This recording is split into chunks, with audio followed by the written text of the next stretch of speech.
મારો પતિ સ્વામી કયો નારદજીએ વાત કરી ગઈ બલિરાજાના ત્યો વચ્ચે બોધ્યા કે હવે એથી છોડાવવા હોય તો સંતના હાથમાંથી છોડાવવા હોય ભક્તોના હાથમાંથી ભગવાનને છોડાવવા હોય શું કરવું જોઈએ કે કશું કરવું નથી રાખડી લઈ લો થાળ ભરીને મોતીડે લ્યો ત્યો જઈને તિલક કરો અને તમે બલિરાજાને ભય તરીકે શું થાય આયા છે બલિરાજા જોડે પાતાળમાં તો બલિરાજાને રાખડી બોધી કારણ બલિરાજાની ફરજ આવે રાખડી બેન બોધે એટલે બેનને દક્ષિણા કોક આપવું પડે એટલે બલિરાજાએ કીધું બોલ ગુણ ધર્મની બેન બનાવી છે તો મને ભાઈ બનાવ્યો છે તું મારી આથી બેન છે બોલ શું માંગુ કે મારા પતિને સુધા કરો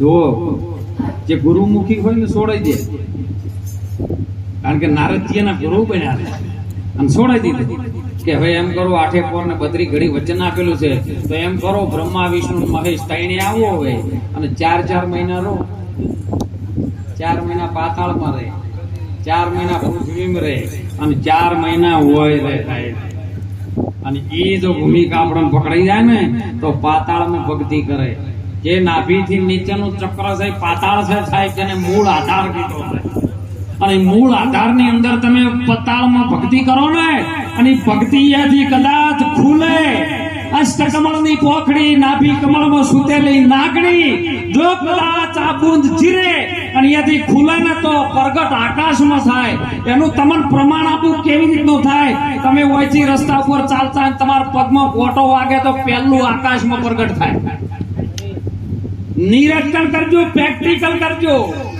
પગમાં ફોટો વાગે તળિયામાં પણ તમારે પ્રેક્ટિકલ અવાજ પહેલો હોય પણ ઝાટકો આવે ભક્તિ કરો પતાળમાં પ્રગટ થઈ જાય આકાશ પર દાબી દુબી ના રહે જેમ બીજા કોઈ અંગન પીડા નથી સીધી ચોટી માટે નથી સમજ પકડ મન મજબૂતી પકડ તેરી ચોટી તબ મેં જાણું તેરી મજબૂતી એ ચોટી સાહેબ જો ગુરુ મહારાજ આપણને પકડાઈ દે ને તો એટલા માટે કીધું છે ઘર ગોતો મોટામાં મોટું ઘર છે ને ગુરુનું ઘર છે ગુરુનું ઘર ગોતવા જેવું છે અને ગુરુનું ઘર સદગુરુ બતાવે બીજો કોઈ ભરતના ભૂમિમાં બીજો બતાવી શકે એવો નથી અને ઘર આપણને જો દડી જાય તો પછી આખો પોર આનંદ હમણાં પ્રવીણભાઈ અમને કહેતા હતા બેઠા ખૂબ આનંદ થયો અમને કે બાપુ કાલે ભજનમાં હતા ને મને આનંદ જબર આવ્યો હતો કીધું આવ્યો તો પાછો ચમક્યો આવ્યો તો જાવો ના તો હોય એ રહેવો તો હોય આનંદ તો પરમાત્માનું સ્વરૂપ છે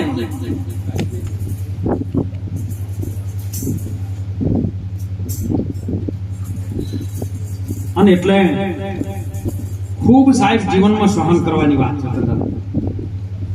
જેને જેને ગુરુ મહારાજની ભક્તિ જોવે જેને જેને ગુરુ મહારાજનું ભજન જોવે એને એક ચિત્ત દુનિયા તો જેમ કેવું હશે એમ કહેશે કોઈ નંદન કરશે કોઈ વંદન કરશે એ તો માં જાનકીજી સીતાજી જીવન નહીં છોડે તો આપણે તો છે ના અમરેલીની અંદર મૂળદાસને તો છોડ્યા એક વાત એવી જાણવા મળી કોઈક દીકરીનું કલંક સાહેબ મૂળદાસ મહારાજે વાર્યું દીકરીના બદનામીના ડાઘમાંથી બચાવવા માટે મૂળદાસે પોતાના ઉપર સંતે કલંક વાર્યું કે દીકરી તારા બે જીવ કદાચ અહીંયા હત્યા થતી હોય તો હું સંત ન જોઈ શકું હું તને બચાવી દઈશ અને સાહેબ કલંક વાર્યું અમરેલી જિલ્લાનો રાજા હતો ને એ મૂળદાસનો સેવક હતો એની આ વાતને સાહેબ કોકને કીધું કે આ તો આવી રીતની વાત છે ગુરુ ત્યાગ કરી દીધું અને ગધાડે ચડાય અત્યારે આ મોબાઈલ છે ને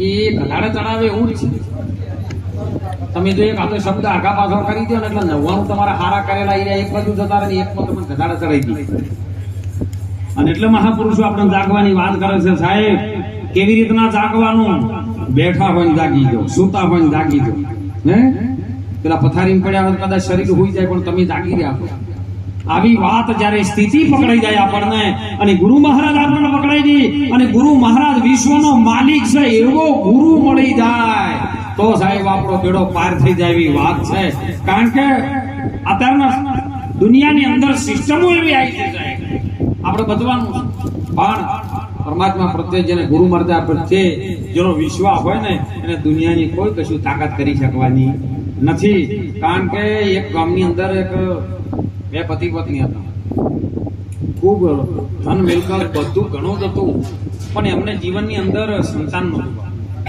અને એમને એમ થયું કે લાય પરમાત્માએ આપણને જેમ મરજી પ્રમાણે આપ્યું છે એમ બરાબર છે, પણ આપણી પાસે ધન સંપત્તિ ને દોલત છે, ઘણો માલ ખજાના છે, પણ આપણે કેવી રીતનું અને વાપરવું કોઈ અધિકારી પ્રૂફ નથી આપણી જોડે, વંશજ નથી.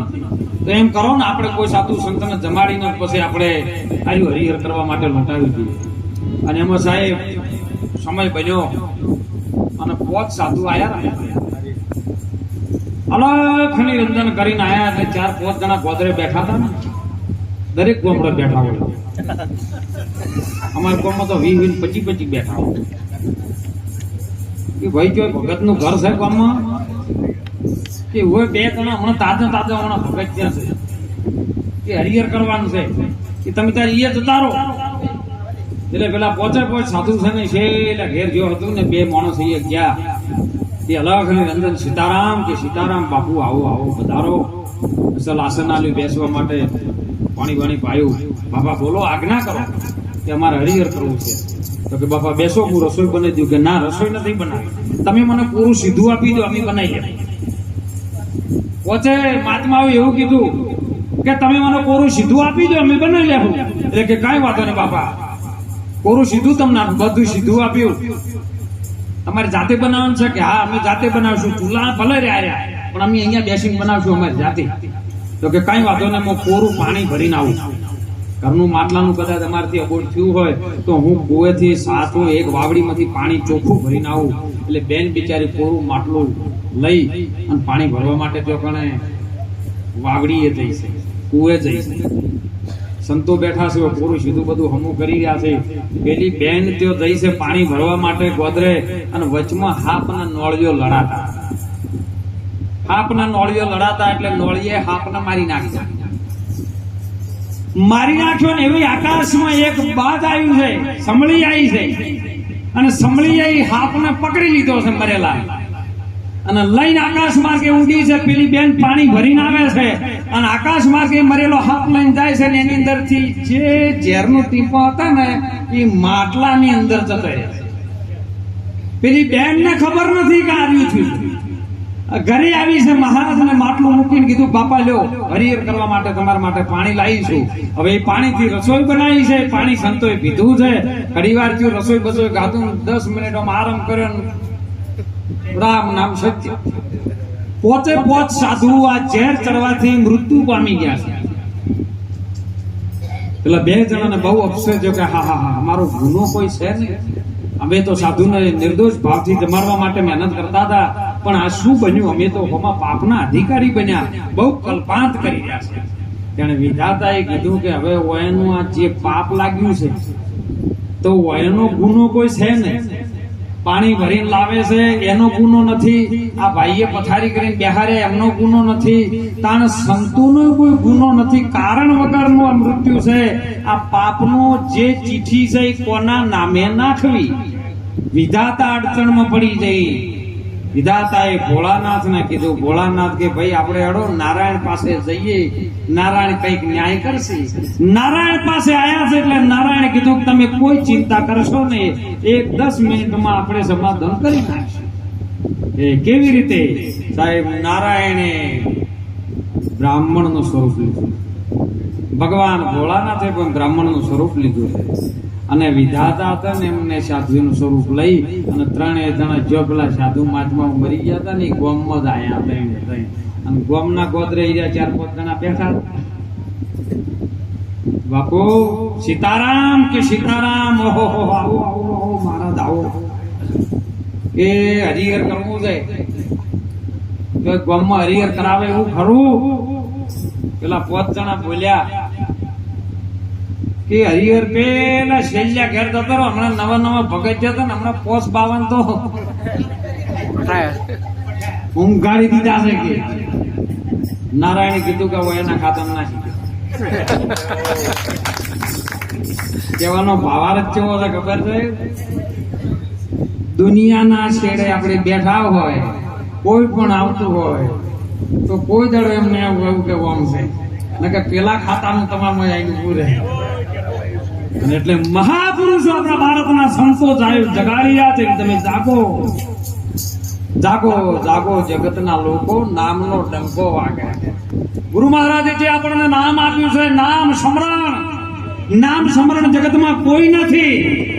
જાપ તાપ તીરથ ને યોગ, નામે જેસલ જેવાના પાતક છૂટી જાય ને નામે નાસી જાય મહારોગ. મોટામાં મોટો રોગ છે ઈ સાહેબ જન્મ ને મરણ નો છે. અને કદાચ ગુરુ મહારાજ આપણને નામ કરીને બક્ષીસ આપી દે ને, એ નામનું સ્મરણ થાય તો એ રોગ આપણને જન્મ મરણ નો આવે. છેલ્લી વેળાએ ને છેલ્લા ડચકા સુધી નામ હોવું જોવે. એટલે કે છેલ્લી વેળાએ જો કદાચ હાવેણો ખાતો હોય પાંડો ને એમ જતું રહ્યું તો પછી નોમ કોમમાં આવશે નહીં. અને એટલે મહાપુરુષોએ વાણીમાં વાત કરી છે સાહેબ. આપણા ભારતના સંતો ટકોર કરી છે સાહેબ.